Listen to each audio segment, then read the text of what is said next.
ओम श्री गणेशाय नमः। मार्गशीर्ष संकष्टी चतुर्थी और क्या है पूजन विधि, कथा और महत्व। हिंदू पंचांग के अनुसार कार्तिक पूर्णिमा के दिन से कार्तिक माह की समाप्ति और 16 नवंबर से मार्गशीर्ष माह की शुरुआत हो गई है। यह माह कृष्ण भगवान का प्रिय माह माना जाता है।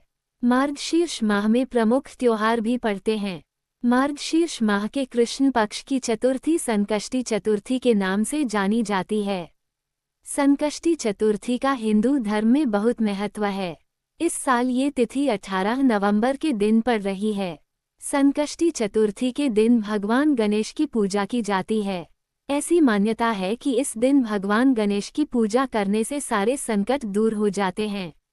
आइए जानते हैं संकष्टी चतुर्थी की पूजन विधि, कथा और महत्व के बारे में। रुके हुए काम बनते हैं। संकष्टी चतुर्थी हर महीने की कृष्ण पक्ष और शुक्ल पक्ष की चतुर्थी तिथि को मनाई जाती है।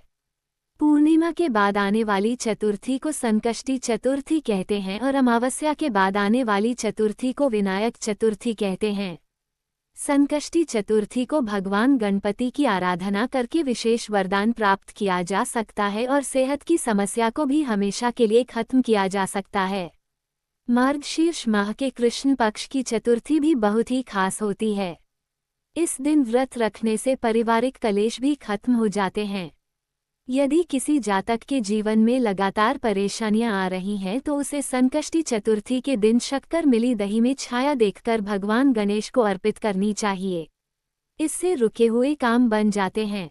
मार्गशीर्ष मास के कृष्ण पक्ष की चतुर्थी को संकष्ट चतुर्थी का व्रत किया जाता है। इस दिन भगवान गणेश का विधि पूर्वक पूजन करने से सभी मनोकामना पूरी होती है। मान्यता है कि संकष्टी चतुर्थी संकटों को खत्म करने वाली चतुर्थी है। गणेश जी को इस दिन दूर्वा चढ़ाना चाहिए। दूर्वा में अमृत का वास माना जाता है। गणेश जी को दूर्वा अर्पित करने से स्वास्थ्य का लाभ मिलता है। संकष्टी चतुर्थी के दिन पूजा के साथ व्रत करते हैं। भगवान गणेश के भक्त इस दिन व्रत रखते हैं और चंद्रमा के दर्शन के बाद उपवास तोड़ते हैं। इस दिन रखे जाने वाले व्रत में फलों का सेवन किया जा सकता है। इस दिन भगवान गणेश का ध्यान करना अति लाभदायी सिद्ध होता है। इस दिन व्रत रखने वाले जातकों को दिन में सोने से बचना चाहिए और कम बोलना चाहिए। ऐसा माना जाता है कि यदि इस व्रत को पूरे श्रद्धाभाव, विधि और आस्था के साथ किया जाए तो जीवन के सारे दुख दूर हो जाते हैं। चूंकि संकष्टी चतुर्थी हर माह आती है, इसलिए यदि कोई जातक साल की सभी संकष्टी चतुर्थियों पर व्रत रखता है तो उसे मनचाहे फलों की प्राप्ति होती है। सूर्यास्त के बाद चांद को तिल, गुड़ आदि से अर्घ्य देना चाहिए। इस अर्घ्य के बाद ही व्रती को अपना व्रत खोलना चाहिए। पूजा विधि: सुबह स्नान के बाद साफ कपड़े पहनकर भगवान गणेश का ध्यान करते हुए व्रत का संकल्प करना चाहिए। इसके बाद पूजा के स्थान पर लाल या पीला कपड़ा चौकी पर बिछाकर उस पर भगवान गणेश की प्रतिमा स्थापित करें। इसके बाद भगवान गणेश को जल, दूर्वा, अक्षत, लड्डू, पान, धूप इत्यादि अर्पित करें। ओम गम गणपतये नमः मंत्र का जाप करने के बाद भगवान गणपति की आरती करें।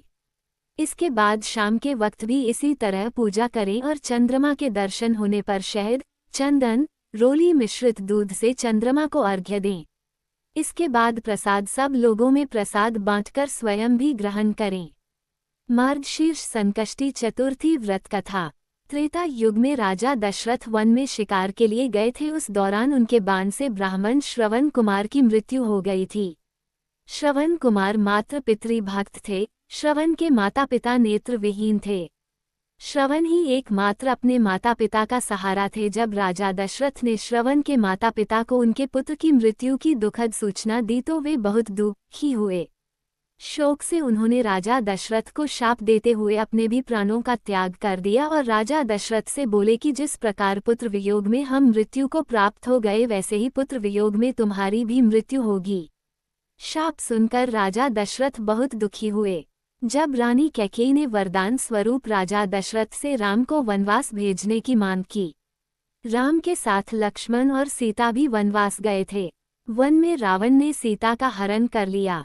सीता की खोज में हनुमान की मुलाकात गिद्धराज संपाति से हुई। वहां गिद्धराज संपाति ने बताया कि समुद्र के पार राक्षसों की नगरी लंका है, वहीं अशोक वृक्ष के नीचे माता जानकी बैठी हुई हैं, मुझे सब कुछ दिखाई देता है। हनुमान जी इस कार्य को श्री गणेश की कृपा से सीता माता को खोज लेंगे और क्षण भर में समुद्र के पार चले जाएंगे। इस तरह हनुमान जी ने गणेश जी का संकष्टी चतुर्थी का व्रत किया और इसके प्रभाव से वह क्षण भर में समुद्र को लंघ गए और इस तरह माता सीता का पता चला। श्री गणेश की कृपा से श्री राम को इस युद्ध में विजय प्राप्त हुई। इस तरह जो भी इस व्रत को श्रद्धापूर्वक करता है उसे सफलता अवश्य प्राप्त होती है। वीडियो को अधिक से अधिक शेयर करें।